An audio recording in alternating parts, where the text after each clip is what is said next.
اعوذ باللہ من الشیطان الرجیم، بسم اللہ الرحمن الرحیم۔ منچ پر بیٹھے ہوئے جناب نذیر خان پٹھان صاحب، محترم جناب کریم بھائی لکھانی صاحب، عارف صاحب اور دیگر معزز اراکین جو ہے بیٹھے ہیں، اور گجرات کے مجلس کے صدر جناب صابر بھائی کابلی والا صاحب، کریسنٹ اسکول کے تمام طلباء اور طالبات، یہاں کے اساتذہ، ٹیچرز اور اسٹوڈنٹس، میں یہاں کے ٹرسٹیز کا شکریہ ادا کرتا ہوں کہ انہوں نے مجھے یہاں پر آنے کی دعوت دی، اور پھر یہاں پر آنے کے بعد کریسنٹ اسکول کی اس عالی شان عمارت کو دیکھ کر بڑی خوشی بھی ہوئی اور ایک سکون اور ایک قلبی سکون بھی ملا۔ اور پھر ابھی یہ بھی بتایا گیا کہ کیسے یہاں پر پڑھنے والے اسٹوڈنٹس کو اسپورٹس کی ایکٹیویٹی میں ان کے پروموشن کے لیے اسکول نے کس طرح کے کارنامے انجام دیے۔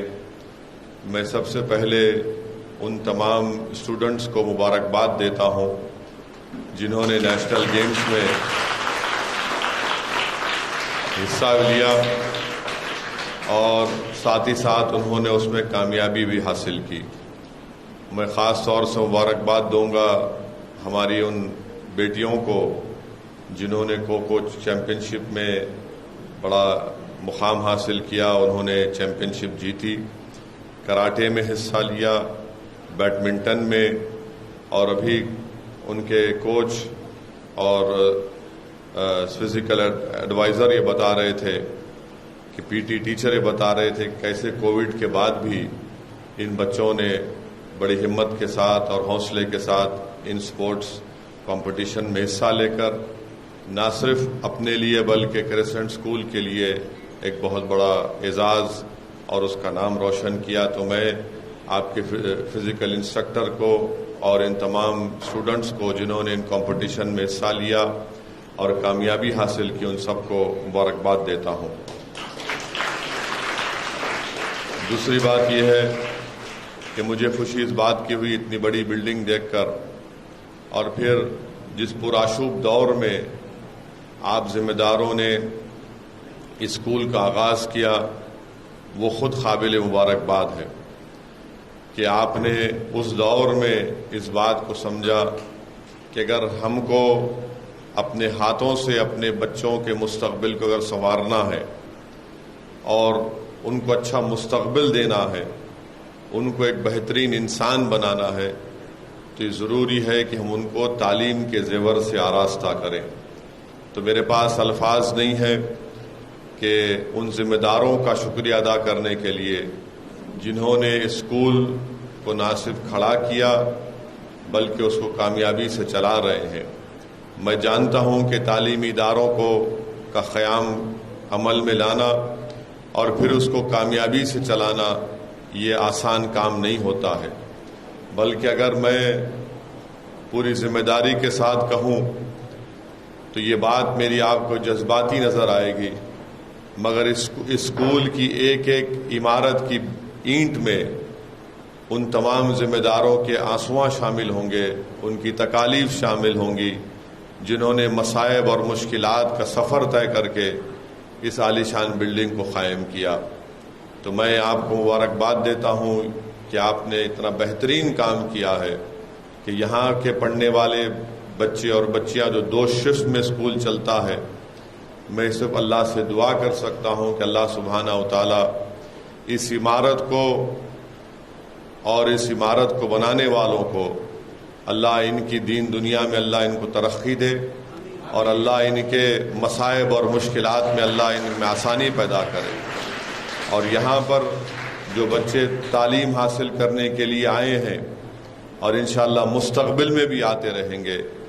اللہ ان کو نہ صرف گجرات اور بھارت کا بلکہ مسلمانوں کا اللہ مستقبل ان سے جوڑ دے تاکہ وہ ناانصافیوں کے خلاف حقوق کی لڑائی میں اپنا رول ادا کر سکیں۔ اور میرا ماننا یہ ہے کہ بھارت کو اگر سپر پاور بننا ہے تو جس ہر کسی ایک عمارت کا ایک بنیاد ہوتی ہے جس کو ہم فاؤنڈیشن سٹون کہتے ہیں، تو ہمارے ملک کا فاؤنڈیشن سٹون تعلیم ہے. اور اگر ہم تعلیم کے زیور سے کسی کو بھی آراستہ کرتے ہیں تو وہ ایک اچھا انسان بن سکتا ہے. اور آپ اور ہم جانتے ہیں کہ گجرات ہو یا ہمارا وطن عزیز بھارت ہو، یہاں پر جو چیز مسلمانوں کو نیچے کھینچتی ہے وہ یہ ہے کہ ان کا تعلیم کو حاصل نہیں کرنا. لوگ یہ کہتے ہیں، تنزیہ طور پر کہتے ہیں کہ مسلمان تعلیم یافتہ ہونا نہیں چاہتا ہے. میں اس بات کو نہیں مانتا، یہ سب سے بڑی جھوٹ ہے. مسلمان اپنے اولاد کو تعلیم کے زیور سے آراستہ کرانا چاہتا ہے، مگر جو چیز اس کے ماں باپ کو اپنے اولاد کو تعلیم سے محروم کرتی ہے وہ اس کی جہالت نہیں ہے، وہ جو چیز اس کو اس راستے پر لے جانے سے روکتی ہے اس کے پاس پیسے نہیں ہوتے اپنی اولاد کو تعلیم دلانے کے لیے. اس کا باضابطہ ایک امپیریکل ایویڈنس ہے. میں بار بار کہہ رہا ہوں، آج بھی کہہ رہا ہوں کہ بھارت سرکار کی کنڈو کمیٹی کی رپورٹ ہے جس میں کہا گیا کہ مسلمان بچے اگر تعلیم سے دور ہیں یا اسکول کے باہر ہیں یا ڈراپ آؤٹ ریٹ ان کا بڑھ کے ہے تو اس کی سب سے بڑی وجہ یہ ہے کہ ان کے پاس فائنینشیل ویروطال نہیں ہے. مگر الحمدللہ کریسنٹ ہائی اسکول نے وہ کارنامہ انجام دیا ہے جو انشاءاللہ تعالی ان بچوں کو جو یہاں پر آ کر پڑھ رہے ہیں وہ ایک بہترین اور طاقتور انسان بن کر نکلیں گے. اور گجرات میں آپ جانتے ہیں کہ 75% تو انرولمنٹ ہوتا ہے مسلمانوں کا، مگر صرف 26% مسلمان میٹریکولیشن تک پہنچتے ہیں. یہ ہمارے لیے ایک بہت بڑا چیلنج بھی ہے اور ایک بہترین اپرچونٹی بھی ہے کہ ہم 26 کی جگہ اس کو 50 کریں. اور پھر جب ہم میٹریکولیشن مکمل کریں گے تو تبھی تو جا کر ہم ہائر ایجوکیشن میں اپنی تعلیم کو مکمل کر سکیں گے. اسی لیے جب 75% انرولمنٹ ہوتا ہے تو صرف 26% میٹریکولیشن کو مکمل کرتے ہیں اور ہائر ایجوکیشن کو پہنچے اب تک مسلمان صرف 2.85% ہوتا ہے. تو اس لیے اس طرح کے تعلیمی اداروں کی قدر کرنا، ان کے ذمہ داروں کی حوصلہ افزائی کرنا، ان ذمہ داروں کی مدد کرنا، میں سمجھتا ہوں یہ وقت کی بہت بڑی ضرورت ہے. اگر آج ہم تعلیم سے اپنے آپ کو دور رکھیں گے تو یاد رکھیے پھر ہم اپنے حصے داری کی لڑائی میں کامیاب نہیں ہو سکیں گے. اگر مستقبل کے چیلنجز کا ہم کو مقابلہ کرنا ہے، مستقبل کی جنگوں کو ہم اس میں کامیابی حاصل کرنا ہے، مستقبل اگر ہم یہ چاہتے ہیں کہ ہم نے اپنی جوانی میں وہ کربناک نظارے ہم نے دیکھے وہ ہمارے بچے ان نظاروں کو نہ دیکھیں، تو میں آپ تمام سے دردمندانہ اپیل کر رہا ہوں کہ اپنی اولاد کو تعلیم یافتہ بنائیے اور تعلیم کے ساتھ ساتھ ان کو اچھا انسان بنائیے. اسکول میں بچے تو تعلیم تو حاصل کریں گے مگر سب سے بڑا اسکول ہوتا ہے اس بچے کا گھر. اگر اس گھر میں ماں باپ اس کو اچھے بڑوں کا ادب، چھوٹوں سے محبت سکھائیں گے، ادب قاعدہ اس کو سکھائیں گے، تو سب سے بڑی اسکول جو ہوتا ہے وہ اولاد کے لیے اس کا گھر ہوتا ہے. اور اس گھر میں سب سے بڑے ٹیچر جو ہوتے ہیں اس کے ماں باپ ہوتے ہیں. اگر ماں باپ اپنے بچوں کے سامنے ان کو اچھائی اور برائی کی تمیز سکھائیں گے، ان کو بتائیں گے کہ یہ برائی ہے، یہ گناہ ہے، اس سے دور رہنا ہے، تو اولاد اپنے ماں باپ کو دیکھ کر بہت سی چیز سیکھتی ہے. اگر اولاد اپنے ماں باپ کو دیکھے گی کہ والد اور والدہ اخبار بھی پڑھ رہے ہیں، کتاب بھی پڑھ رہے ہیں، قرآن کی تلاوت بھی کر رہے ہیں، تو اولاد میں بھی ایک سب کانشیس طریقے سے ان تمام عادتیں ان میں پیدا ہو جاتی ہیں. میں اس لیے کہہ رہا ہوں کہ میں نے اپنے بچپنے میں جو آج آپ اس عمر میں بیٹھے ہیں، میں نے اسی عمر میں اپنے گھر میں اپنے والد کو، مرحوم والد کو اخبار پڑھتے دیکھا. میں نے آپ کی عمر میں اپنے مرحوم والد کو کتابیں پڑھتے دیکھا. میں آپ کو بتانا چاہ رہا ہوں کہ میری عمر شاید 12 یا 13 سال کی تھی تو میرے والد ایک کتاب پڑھ رہے تھے شیخ عبداللہ مرحوم کی، اس کا نام تھا آتش چنار. تو میں اپنے والد جب کتاب پڑھ رہے تھے تو میں نے والد کے پڑھنے کے بعد اس کتاب کو پڑھنا شروع کیا،